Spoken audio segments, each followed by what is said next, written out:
आप सभी श्रोतागण को बिंदु तिवारी का सादर नमस्कार। मेरे YouTube चैनल पर आप सभी श्रोतागण का मैं हार्दिक स्वागत और अभिनंदन करती हूँ। आज के सेगमेंट में मैं आप लोगों के लिए जियोलॉजी यानी भूविज्ञान पार्ट 33 लेकर आप लोगों के बीच में हाजिर हूँ। यदि आपने 32 पार्ट अच्छे से सुना होगा तो आपको काफी कुछ समझ में आएगा। इससे पहले यह हमें तकनीकी रूप से उपलब्ध कराने में सहयोग रहा परम आदरणीय गुरु डॉक्टर मुकुंद नीलकंठ जोशी सर को मैं नमन करती हूँ। चलिए आइए जानते हैं आज की स्टोरी। देखिए, अल्फ्रेड गॉटलॉब बनेरल का आप लोगों ने नाम सुना ही है। ये किससे संबंधित है? खनिज विज्ञान, जो कि इन्होंने इसका क्या रूप दिया है? आधुनिक रूप। इसके लिए तो वे जाने ही जाते हैं, परंतु उनकी प्रसिद्धि जिस कारण से अधिक हुई वह क्या है कि इन्होंने नेपच्यूनिज्म का सिद्धांत दिया था, जैसा कि हमने आपको इससे पहले भी बताया था। यह सिद्धांत बताता है कि क्या पृथ्वी के सारे पत्थर किससे बने हैं? पानी से या पानी में बने हैं। आज हम जानते हैं कि बर्नर का यह विचार कुछ लोग गलत भी मानते हैं, गलत भी था। वैसे हम देख चुके हैं कि ऐसा भी नहीं है कि यह विचार सामने रखने वाले बर्नर ही पहले हों।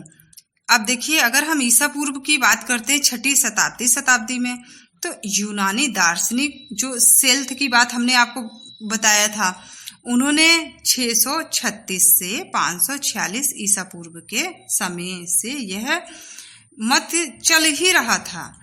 हमारे उपनिषद में भी अद्भुत पृथ्वी कहकर जल से पृथ्वी की उत्पत्ति क्या है मानी गई। अब इसका उल्लेख हम पहले ही कर चुके हैं, पर वे पुराने विचार वैचारिक धरातल के थे, प्रत्यक्ष प्रमाणों पर आधारित नहीं थे। लेकिन जो बर्नर मतलब 1749 से 1817, तो कौन सी शताब्दी? 18वीं 19वीं शताब्दी में थे। वे पूर्णतः वैज्ञानिक दृष्टिकोण वाले क्या है व्यक्ति थे, जो कि जियोलॉजी इस विषय में क्या है कल्पनाओं में उड़ान बहुत बढ़ गई थी। इसीलिए अपने अध्ययन के विषय को वे जियोलॉजी कहते भी नहीं थे। उन्होंने इस विषय का एक नया नाम दिया था, जियोनॉसी। अब जियोनॉसी की अब क्या बता रहे हैं यहाँ पर हम आपको मतलब इसकी डेफिनेशन आपको बताएंगे। उन्होंने कहा कि यह वह विज्ञान है जिसमें संपूर्ण क्या है ठोस है, पृथ्वी को एक मानकर उसमें मिलने वाले क्या है भांति भांति के सेल और खनिजों का वर्णन किस तरीके से किया गया है, उनका परंपरा संबंध और उनके पृथ्वी में पाए जाने के प्रकार तथा उनमें बनने की प्रक्रिया का अध्ययन किया जाता है। यह बात दूसरी है कि उनका यह शब्द नहीं चला या उसकी आवश्यकता नहीं रही, क्योंकि जियोलॉजी ने ही सारी काल्पनिक बातों को छोड़कर क्या एक प्योर साइंस की मार्ग पर मतलब शुद्ध विज्ञान की मार्ग पर अपना लिया।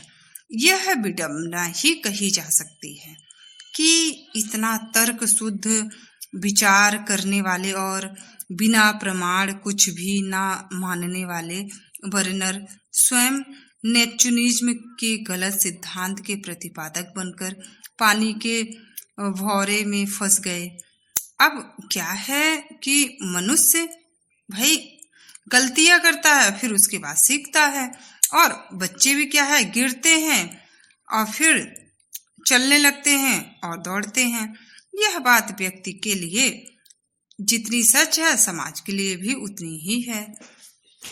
अब क्या बात है, बर्नर ने जब यह कहा कि सारे पत्थर क्या है पानी से बनते हैं, तो इसमें ग्रेनाइट और बेसाल्ट जैसे पत्थरों को भी शामिल कर लिया, जो आज हम निश्चित रूप से जानते हैं इसे किस नाम से? आग्नेय शिलाएं। अब विचार की बात है कि वर्नर ने ऐसी गलती क्यों की। अब इसमें उनकी बुद्धि का दोष नहीं है, वरन उनका सीमित क्षेत्र में प्रत्यक्ष अध्ययन कर पाना था। वे जहां जहां पहाड़ों में फील्ड वर्क के लिए गए, उन्हें अपने विचार के समर्थन में ही प्रमाण मिले।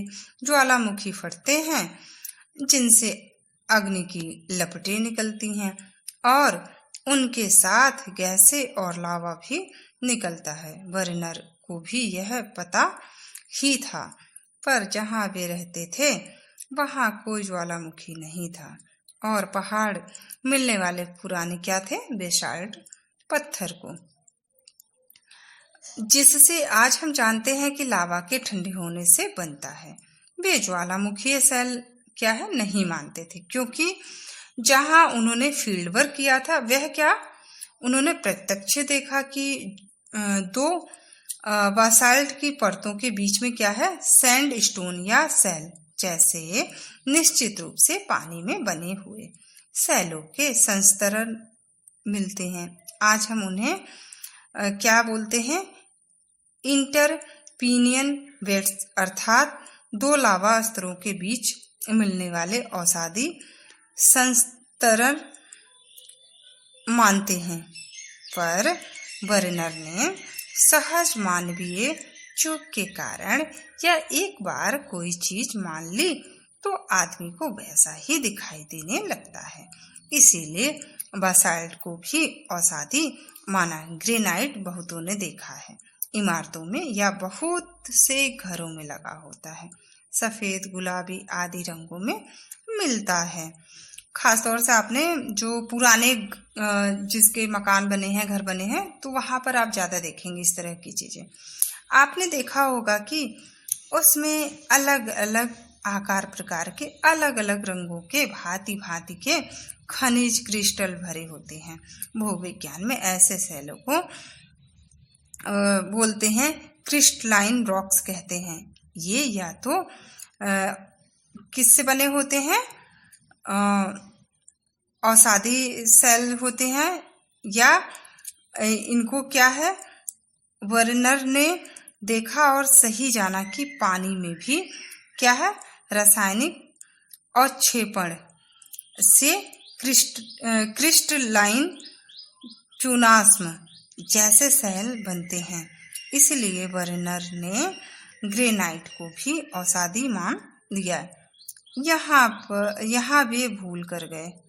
जैसे हमने देखा कि वर्नर एक अत्यंत कुशल अध्यापक और श्रेष्ठ क्या है, वक्ता थे, तो अपने गलत सिद्धांत को भी इतनी उत्कृष्ट पद्धति से और अपने ढंग से निरूपित प्रमाणों द्वारा समझाने में क्या है, सिद्धू हस्त थे कि उनके जो श्रोता अर्थात विद्यार्थी, उनकी जो है वो उनके भाई जैसा बोलेंगे उसी में उनको वो मानना भी था और उस चीज को वो एक्सेप्ट करेंगे, जो वो कहे उसी को सही मानने लगते थे। वर्नर के अनेक विद्यार्थी अलग अलग देशों में भूवैज्ञानिक के रूप में गए और वर्नर के नेपच्यूनिज्म के सिद्धांत का प्रचार करने लगे। लेकिन उत्तम वक्ता या अध्यापक के साथ एक समस्या होती है, वह यह है कि उसके विचारों की जादू तभी तक चलती है जब तक वह जीवित और सक्रिय हो। वर्नर के कुछ मेधावी विद्यार्थी जो वर्नर के विचारों से पूर्णतः प्रभावित थे, जब स्वयं संसार के अलग अलग भागों में फील्ड वर्क करने लगे, तब उन्हें वर्नर की नेपच्यूनिज्म की बात की कमियां क्या है दिखने लगी और धीरे धीरे उनका मत परिवर्तन हुआ। अब क्या हुआ, विज्ञान ऐसे ही बढ़ा है, ऐसे ही बढ़ता है। अब हम आपको इसके आगे का भाग नेक्स्ट वीडियो में लेकर आपसे मिलते हैं। इस वीडियो को उन तक जरूर शेयर करिए जो लोग इंटरनेट सेवा से वंचित हैं। आप सभी का स्नेह, आदर और सम्मान पाकर आप सभी श्रोतागण को तहे दिल से बहुत बहुत शुक्रिया। नमस्कार।